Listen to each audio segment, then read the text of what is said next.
she cold, bro. She bad. She cold. Son, she got a nice. She gonna dust you. Son, I'ma just put it out there, son. I ain't gonna even play with it no more. I'ma put it.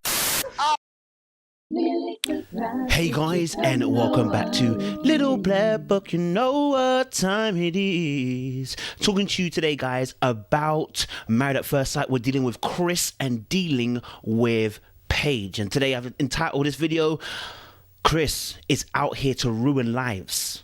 Paige, your life. And he got it from his daddy. So I ain't gonna even play with it no more. I'ma put it right out there. what I'm really saying here is that I believe a lot of the things that Chris is dealing with and he's exhibiting on the show, he got it from his daddy. But we'll talk more about that on the show. If you are new to this channel, make sure you like, share, subscribe, click on that bell button for notification of the what uploads. And for those of you who are returning as well, you got the minerals, you got the minerals. All right, cool. Let's get into the video. So, like I said, this video is really been titled, you know, Chris is here to ruin lives, and he got it from his daddy. A lot of our behaviors, a lot of our exhibition of our behaviors are from us observing and watching the behaviors of our parents. A lot of them are from from watching and observing from our friends, etc., etc. But the very first one, as I said, is your parents. They shape you and nurture you into how potentially you are going to behave in the future. Okay, and so very much like Chris is very brash. He talks with freedom. He says what he wants, unrestrained. He makes jokes that are probably inappropriate, and the time and the season might not be right for them. Come in here with a pure mind, pure motives, pure intentions and stuff. And now we're here.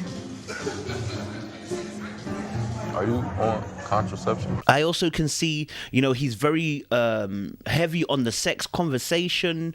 He feels no way about that. You know, wanting this kid, you know, being focused on business and, you know, wanting this, you know, wanting this almost like this perfect life, right? And I'm going to say all of this started from his daddy. Okay, let me break down one of the things. For instance, he talks about having a honeymoon kid, okay? And what's really important here to understand is that in the dad's speech, he actually mentioned, I've been praying that, you know, he will settle down. Chris the third, and for little Crystal. Yes, I'm ready for grandkids. Yes, yes.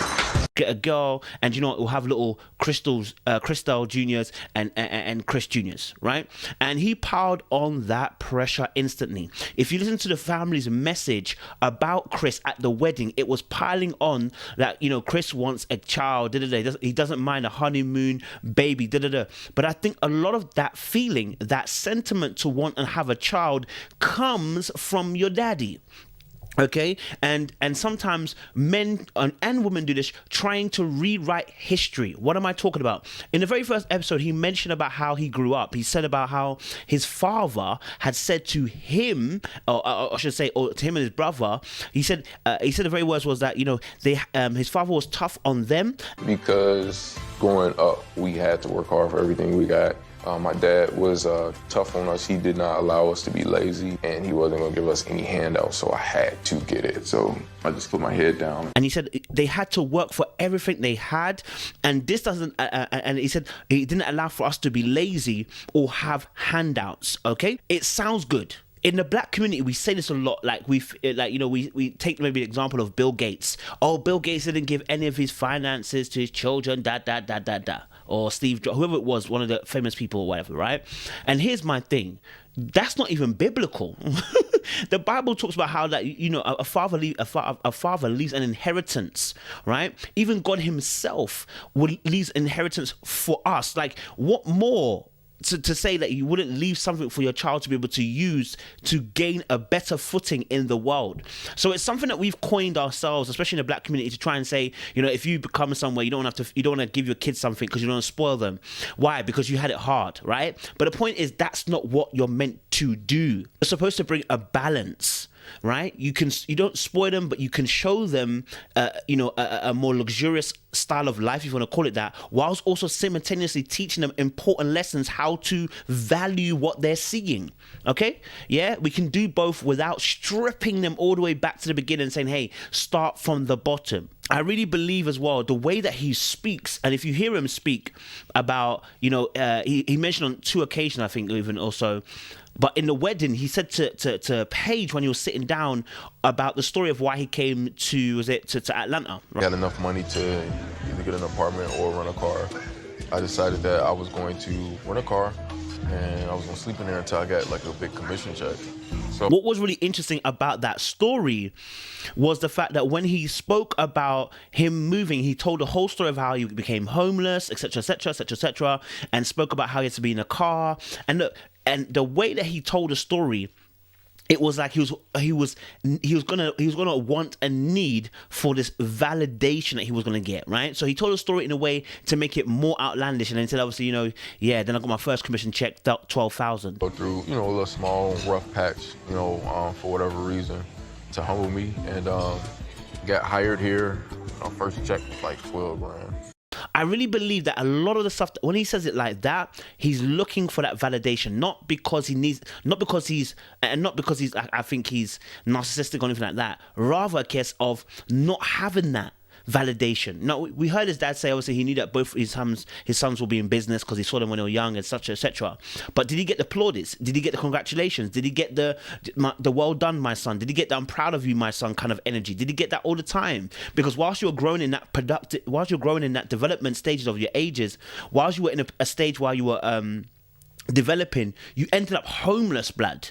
Yeah, homeless, blood. Whilst you had parents. Do you understand? So maybe as you were growing up, and I'm here again, just kind of feeding a little narrative. I'm not saying that's how it is. Maybe whilst he was obviously out here trying to find a job that he needs to find, trying to get to the place where he wants to be, grow into the man that he wants to grow into, gain the finances he wants to gain into.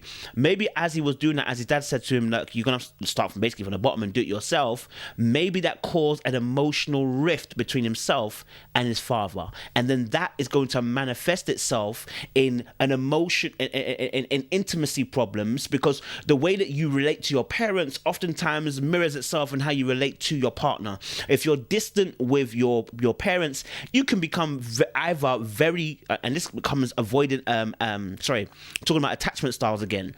It can lead to either avoidant dismissive. It can lead to anxious attachment. I can't remember the last one as well. It might be just dismissive on its own, but it can lead to any of those attachment styles. And so what can happen is, also alongside that, is how you view intimacy in itself. You may see that may drive his sexual hunger that he has. The touch of his wife. He wants to be intimate with his wife. And he don't want that to be once a month, but he wants that to be once you understand and grow. Right, which he has a very high sex drive. Look, I think a lot of us do have a high sex drive. You know what I'm saying? Me included. You know what I mean? Don't play around. But my focus isn't solely on the sex thing, right? Because I understand that doesn't solve issues. Sex doesn't give me the intimacy that I require. But I understand that many people use sex as the paracetamol for the headache, all right? Or should I say paracetamol for the migraine, or paracetamol for a wound that they're carrying. It doesn't finish the job. It only temporarily stops something. Sleeping there until I got like a big commission check. So 1 month turned into 2, 3, almost 4, not more.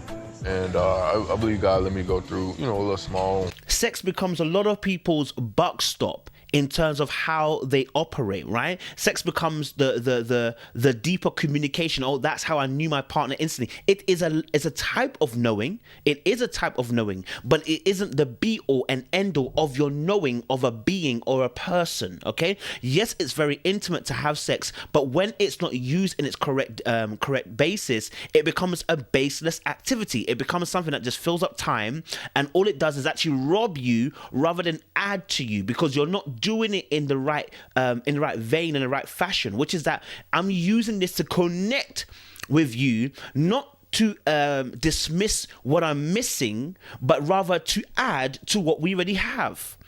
right? So for me, I'm thinking to myself, maybe this urge for sex is a yearning for emotional connection. I felt like I didn't have her undivided attention. I did have my friendships, you know what I'm saying? Because I felt like I was missing companionship.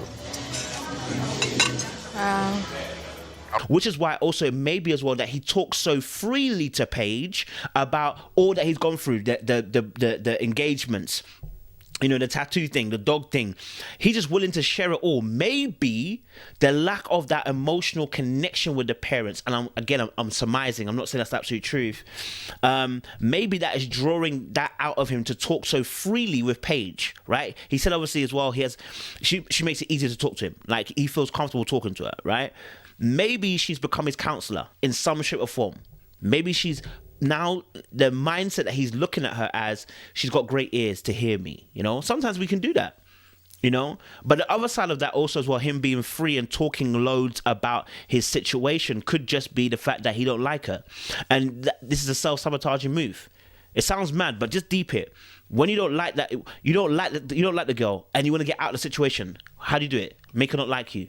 Same way, it's the same energy of making the girl break up with you instead of you breaking up with her. Causing an argument, you know, making it heated and then letting the girl break up with you. Oh, fine, I'm done with you. All right, then, But that's what you wanted, right? So maybe all the same time too, he's telling her all the truths to get her to be turned off. It could be also that as well.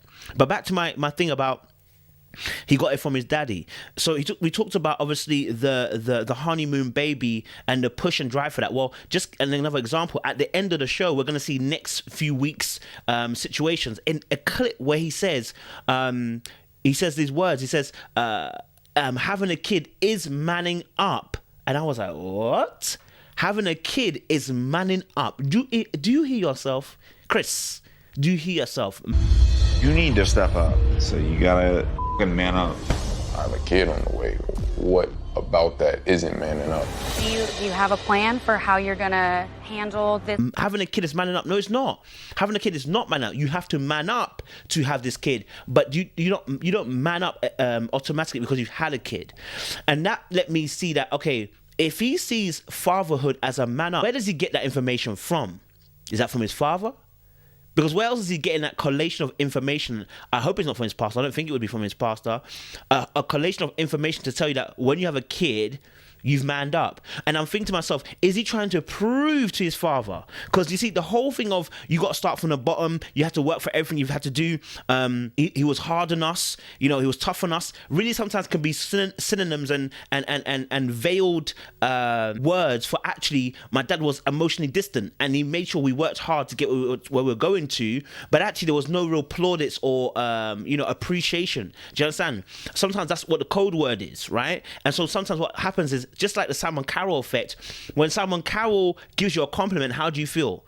You feel amazing because you know he's hard on every single other person. He builds up that thing, and maybe and sometimes what can happen is that child is out there to try and prove himself to the father. So here, and this is why maybe he's so in a rush to have a honeymoon baby and have 7 kids. It may be sometimes to undo what his father has done to him, but also as well to prove subconsciously to his father that, hey, I'm a man.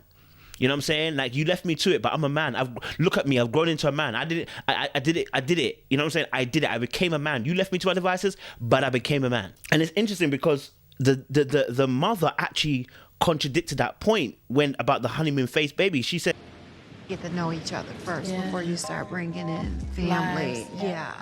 It's his father-in-law and daughter-in-law, and this is the master key for him. She said to Paige, one-to-one, hey, Paige, don't just run into having kids. Don't rush it.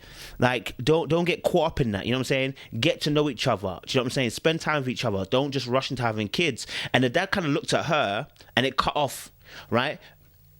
Because actually that is the advice that needed to be had. They don't know each other and they want to go straight into having kids. Like, you want to push this woman straight into having kids? Like, instantly? That was a mad thing. And even before I even go a bit further onto that, just to scoot back, just to kind of hit my point again about wanting to prove himself, and the proving himself doesn't just go on to the dad. It will go on to Paige. It'll go to anybody that he meets. Has to prove himself. How did he describe what he did? So I'm an entrepreneur. So You're an entrepreneur. What do you do?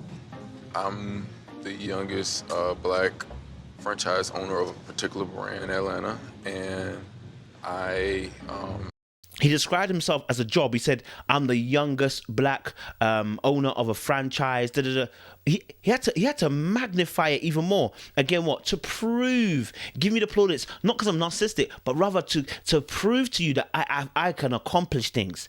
That's why I keep telling you about the fact that I was homeless. I got to tell you in that way because I'm an inspiration. I done it. I'm proving what wasn't said about me, what wasn't spoken well about me. I'm proving it. And that's how I feel whenever he talks about his achievements. It's like, I'm trying to prove to you I've done these things. And so similar enough as well, the way that he acts and talks and is so free with his mouth, it comes from his daddy. His dad was like, at one point, his dad was like talking to him. It was dad, the pastor, Chris, his brother, and another guy. And the dad was like, "Oh my God, she got a great body." And she cold, bro. She bad. She cold. She gonna dust you. Son, I'ma just put it out there, son. I ain't gonna even play with it no more. I'ma put it right out. You know what I'm saying? And then you watch the way he jokes. It's almost like one of the man them. Now, as I don't know about you guys, maybe because I'm African, I don't know. Maybe because my dad is from Ghana. This is not the banter one would use between son and father. Like, my dad wouldn't be like, "Well, she's banging," you know. That sounds like my brother. That sounds like my best friend. It don't sound like my daddy. It don't sound like my dad coming to tell me, "Listen, that's his daughter-in-law." You know, it almost sounds as if that my broski, like my dad was is feeling my girl at one point. And I was like, yo, that behavior of the inappropriateness comes from your dad. Because why is your dad busting them kind of joke right there? I mean, you know what I'm saying? I'm going to put it right there. I'm going to put it right there. I'm going to just put it out there, son. I ain't going to even play with it no more. I'm going to put it right out there. Like, keep the checks off. It's like, I'm going to put it right there. Sir, she is a whole somebody's wife, your son's wife. When I was watching it, I was like, okay, cool. That's coming from that inappropriateness. I mean, even the we saw it from the last episode when he was saying about if she's ugly. And it's the word ugly that I had a problem with. It wasn't the fact that he was saying that if she's not good looking. He said if she's ugly. The chosen word was so harsh and so direct. I was like, that's where Chris is getting it from. The no filter, the no boundary when it comes to saying certain things. Because we saw Chris at the table talking to Paige about sex, and I just thought it was the wrong time and the wrong season, and it was just crude at the table. It didn't need to happen. You know, maybe a little joke here or two, like a little flirt, but you went into a full-on conversation asking if she's a virgin, if she's this, she's this, she's this. And I was like, Chris, broski, the time in the season, why don't you have a filter? And you realize the filter, he hasn't got one because he didn't learn the filter. The dad is the exact same thing. You know, he talks the exact same way. You know, and on several occasions, the dad is always complimenting how beautiful she is. Beautiful young lady. Oh my gosh, it's an honor and privilege. Thank you. So they've obviously got an eye for gal. You understand? They've obviously got an eye for beauty. You understand? Yeah, I get it. And so it's interesting because the dad also knew that his son really likes affection. I think this is something that spoke to me, and I was a little bit like, oh, okay, I wonder what that. Again, I haven't experienced that. I don't think my dad could say comfortably that he knows that a woman needs to be physically intimate with me all the time, like wants sex blood. When he comes home, he's exhausted. Right. He wants the touch of his wife. He wants to be intimate with his wife. And he don't want that to be... Like, I don't think my dad could ever make that statement, nor my mum. You understand? Because I've never discussed that with them. And I don't expect to be discussing it with them unless it's a healthy conversation when I'm younger to know about sex education. But other than that, I don't think my parents could not say that about me. To be honest, I couldn't even say that about my brother. Oh yeah, he wants that. Like well, then again, yeah, maybe I could. But you know what I mean? Like I don't know if I could say that as a father to a son, or a son to even a father. I don't know. I don't know if you can. I don't know if you should. Do you even think you should even be knowing that your son likes intimacy on that level? You know what I'm saying? I don't know if you should be knowing that as a father. Again, maybe a signal to the type of relationship that they actually hold with one another as well. So I don't know. I saw that and I was like, "Oh, okay. I hear you, sir, but I'm a little bit like, you know You know what I'm saying? I'm watching you, you know, kind of thing.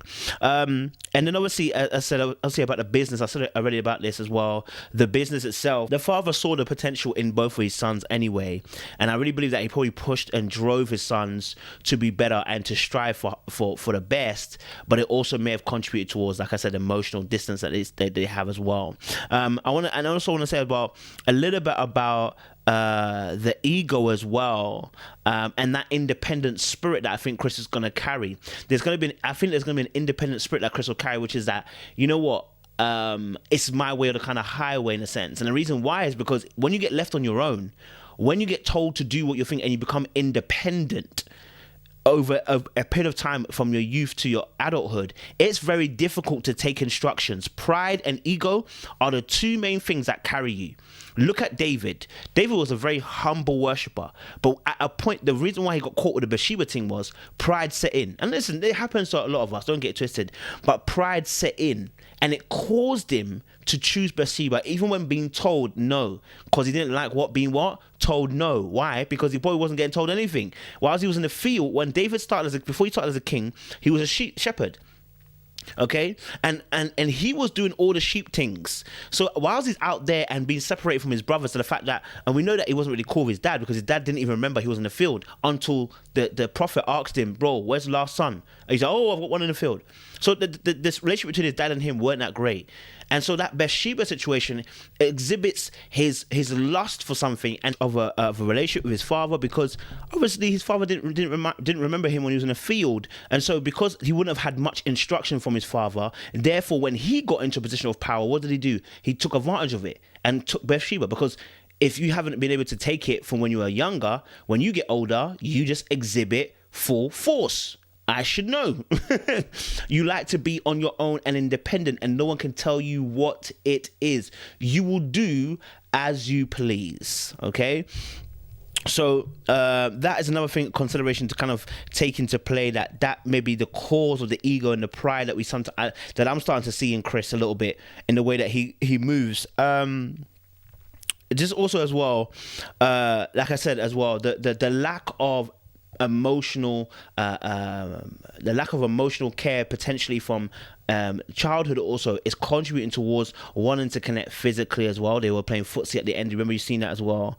But there's something that was really interesting. The dad said something. He said, like, his son would like to go out to work and will come back in tired, okay, and all he wants is affection from his wife and, you know, intimacy. He wants to be, you know, have some nookie tonight, you know what I mean? And what interested me was the fact that it's 2021.